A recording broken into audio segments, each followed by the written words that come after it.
Hi there everyone, it's Misty here from TheJollyFatElf. Welcome back to another day in my 12 days of Elfmas. Today I am finally inking up one of the sloths that I picked up from Stamping Bella earlier in the fall. It actually might have been October, November. I honestly don't remember when it was released, but I picked the one on the ornament and I created a scene which includes a tree and a tree skirt. So hopefully you see the same thing I see with the finished card. So let's head over to the craft table and I'll walk you through all the steps for setting a scene for a Christmas ornament. Okay, friends, this is the third time I've done this. This is the third time I've done this voiceover. I apologize, but I may yawn a couple of times. I don't know why I'm so tired. Anyway, I am stamping this sloth using Gina K ink onto the Copic white paper that I use. This is the Hammermill 100-pound cardstock that you can get off Amazon. So for the sloth, I am coloring him with cool browns because I wanted that look of his fur. And in order to get the look of fur, I am flicking in the color. And I'm making sure that I leave a little bit of white. That way when I come back over it with the darker colors, or even the lighter colors, you can really see the hair strokes. And you can definitely see it from this direction as I add color. So when I turned the paper, I went ahead and started with my lightest color and I'm working my way back down to my medium colors. I'm going to keep the darkest colors for the very, very bottom of his legs, feet, I don't know, legs, we'll just call them legs. And I just continue to go back and forth, adding in color where I think it needs to be darker, just flicking in the color and trying my hardest to keep it to look like it's hair strokes and not just a solid color. And I really think that I did a pretty okay job with this. This card took a very long time, but what took the longest was creating the tree, which you're going to see a little bit later. Initially, when I started this card, I actually had really no idea what I wanted to do with it. So you'll see me in a little bit kind of ponder like, okay, what's happening next? Because I honestly don't know. For his face, I'm not doing a whole lot of shading, but I am trying to add some shadow underneath his hat because that is where there would be a shadow because of the hat. Yeah, I'm making a whole lot of sense today. I apologize. So initially I color the little, I don't know what those are called, where I have it white right now, his cheeks, his eyes, I don't know. Anyway, I initially color them a lighter color and then I darken it up a little bit, but then I decided to deepen it up even more. So you'll see me do that in just a second. I went through a lot of browns, a lot of greens, and a lot of pinks for this card. And you'll see me writing them down as we go, but it's also the one that I inserted a picture of. I apologize. So for the ornament, I decided to use, I wanted it like a light purple. So you see me leaving white space for the highlights. Now this is only like the second time I've ever colored an ornament like this. Number one of the highlights should have been smaller than the other one. And number two, you'll see me start flicking in the color. I wish I hadn't done that. Because in the end, instead of looking like glass, to me, this ornament looks like a satin ornament. Now, some of you may not be old enough to remember satin ornaments. But before unbreakable, like glass-looking ornaments were a thing, we also had satin ornaments, and they were basically ornaments with satin fabric on them. And this feels like a satin ornament to me rather than a shiny ball. So if I were to redo this, or the next time I color an ornament, I'm going to make sure that I don't do this flicking motion. I'm just going to make sure that I try to leave some highlights and go from there. So yeah, I regret the flicking. So if you decide to make this card in this way, then make sure that you don't do the flicking, because unless you like it. And you guys may tell me that it looks fine, but to me, in person, it looks like it's a satin ornament. And like I said, I kind of regret that. So I'm just going around and adding in some shadow, going around the rim, trying to leave right around the sides white. And then I decided I wanted to deepen it up a bit. So you see me bring in this color to do that. It just wasn't deep enough. I did want a bit more contrast while still keeping it a lighter kind of pinky purple. For those of you who don't know, when we put up our Christmas tree, my ornaments are purple and silver. I think it's last year's word of the year year before last, where you can see me sitting in front of my Christmas tree. So if you have a hankering to go see what it looks like, there you go. So I brought in this very, very light pink. I think this is like RV 000 or something, to kind of go over those highlights. And here I am trying to make one of them a bit smaller. So the one on the bottom, I'm trying to make a bit smaller. And then I go back over it with that pink again. So it's not quite so stark, because it would still have a bit of color to it, but it wouldn't necessarily be dark in those areas. There would be a glare. I'm still learning too, you guys. I'm still learning too. Okay, now we can move on to the Santa hat. After I write down. For Santa's hat, I'm going to be using my favorite red combo. But first, I'm going to go ahead and use my black pen. As I've told you, if you get out of the lines, you can always deepen or thicken your line with a Copic-friendly marker, or so like a Copic, any kind of fine liner should do. So for the Santa hat, I am using R59, 46, and 35. And I'm starting at the bottom with my darkest color. Then I'm working my way up to the lightest color. Then I'm going to go back with my darker color, deepen it up a little bit more, to add a bit more shading. And of course, with reds are messy. Red ink is messy. Red Copics are messy. Red is all the messy. So I did get a little bit out of the lines. And then, so I used my colorless blender to kind of blend that in. And all that does is really push it into the paper. And then I brought in BG10 and the colorless blender to add just a little bit of shading to his, the white of his hat. Okay, so this is where I'm like, okay, what am I going to do with this card? And so I decided to try the tree. And I told myself, I was like, if this doesn't work out, then you can always cut him out and put him on a circle or something. So I was ready to be adventurous.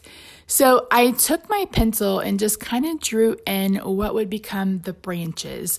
At first, I was just going to use my Copic and start coloring in. And I was like, Misty, that is not a good idea.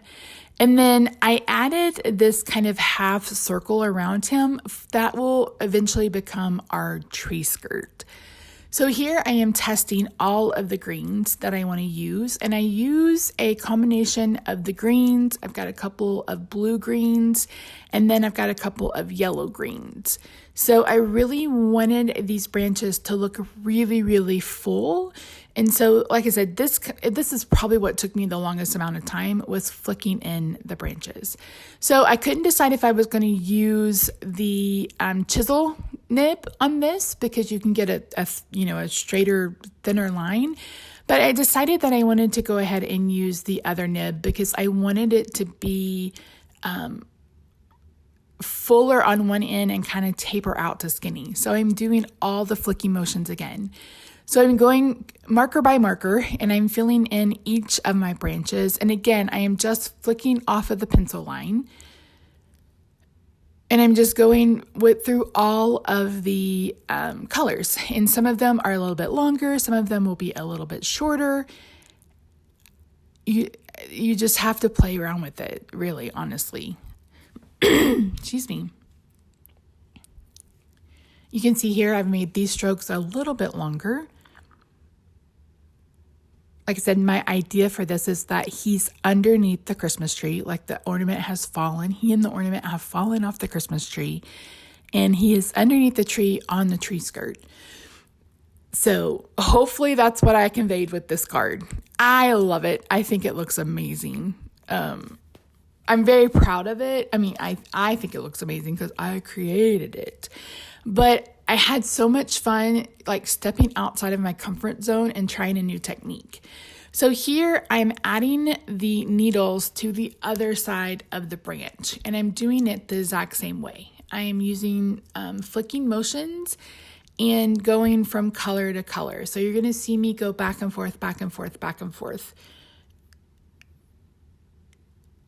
And Rob walked in at some point. I'm like, what does this look like? He's like, are you doing a Christmas tree? I'm like, yes, thank goodness.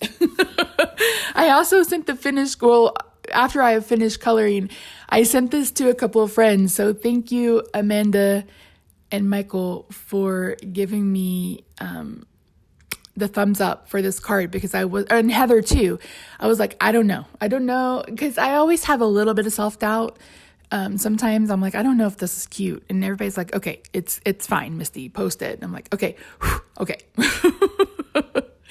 So again, just deepening it up, you can see how the limbs are starting to come to life. Just so much fun. So that's my tip for you today. Just experiment. You never know what you're going to do, what you're going to like, what you're going to discover. And it's okay, because again, it's paper.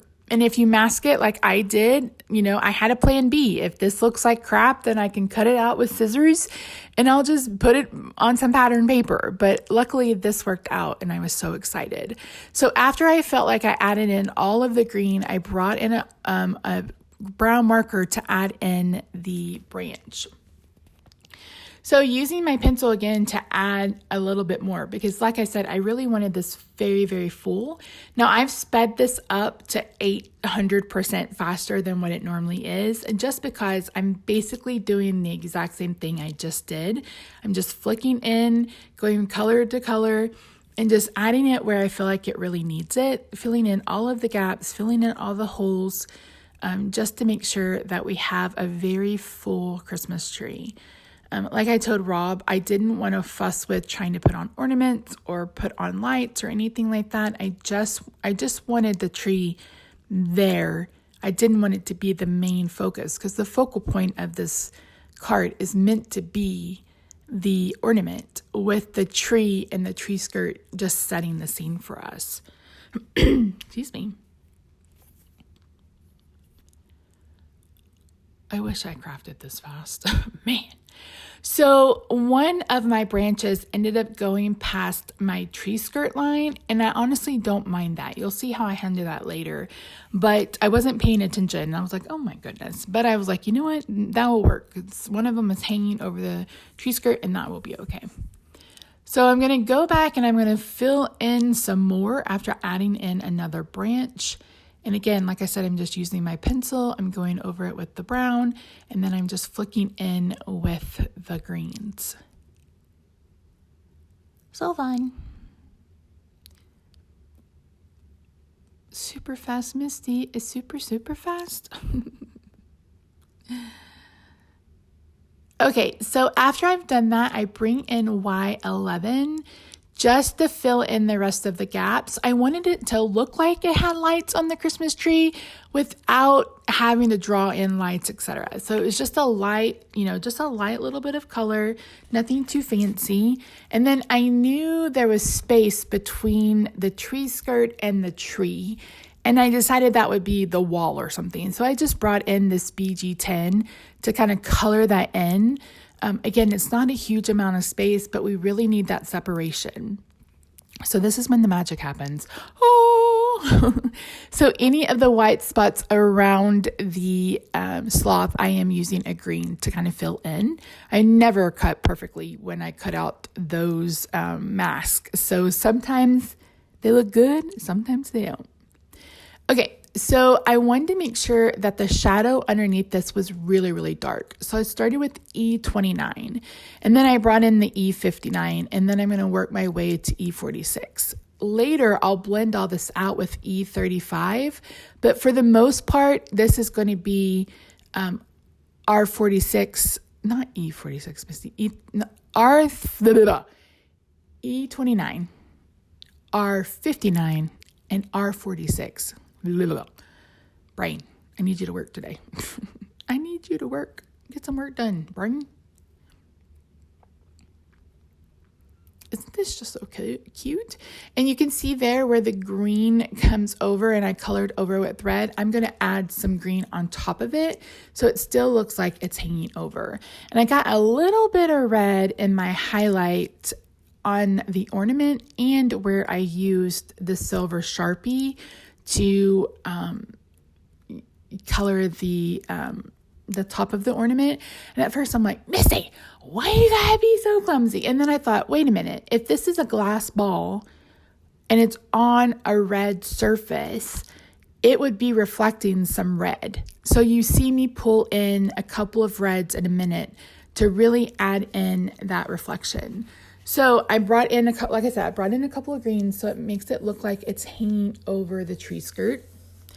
I brought in my white pen thinking that I was going to add some white highlights, and I do end up doing that, but I don't know that it was necessary, especially on the bottom. So here I'm trying to decide what I'm going to do I wanted it to look like a tree skirt, and I felt like it needed something else. Initially, I thought I was going to draw little white dots, and then I decided to use the pearls.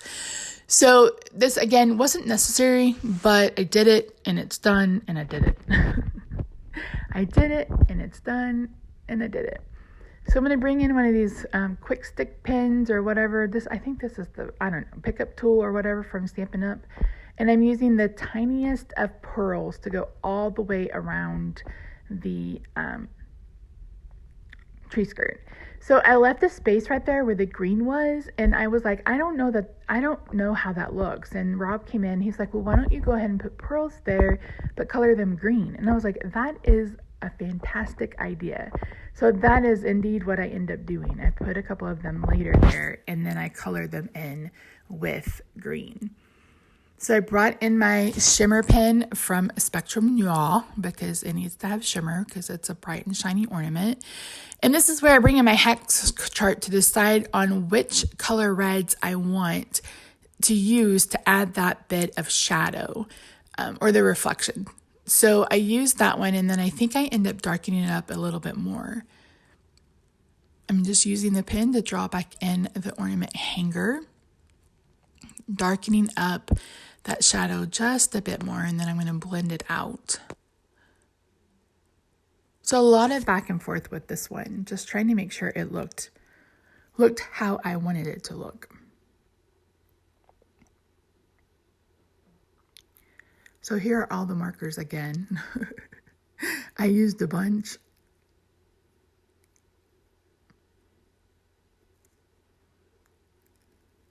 So I decided I wanted to deepen up the branches. I wanted to make them a little bit more full, plus the yellow kind of toned it down a little bit.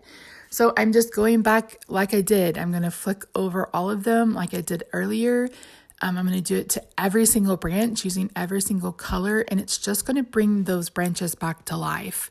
And it really adds a lot of depth and dimension to the card. And I think, if you're someone who doesn't have a tree stamp, because there are some companies that make them, or branches or whatever, this is a really kind of easy way to do that. And you could do this with Crayola markers. You could do this with colored pencils.